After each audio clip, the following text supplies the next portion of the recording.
Dahil para sa akin, ang Congress ay isa. 'Di ba? Congress is 2 houses. Wala namang inferior dyan. 'Di ba? Technically, dapat wala.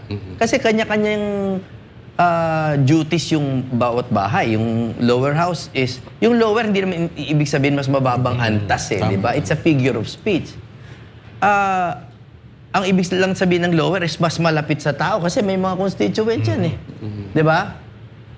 Tapos, doon pa sa loob ng House of Representatives, may dalawa pang uri, district tsaka party list. So sasabihin nila, huwag ka muna mag-district, mag-party list.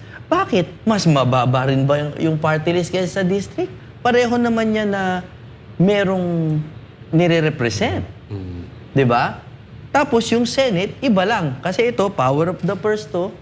Ito naman mas on international policies or national policies. So, sa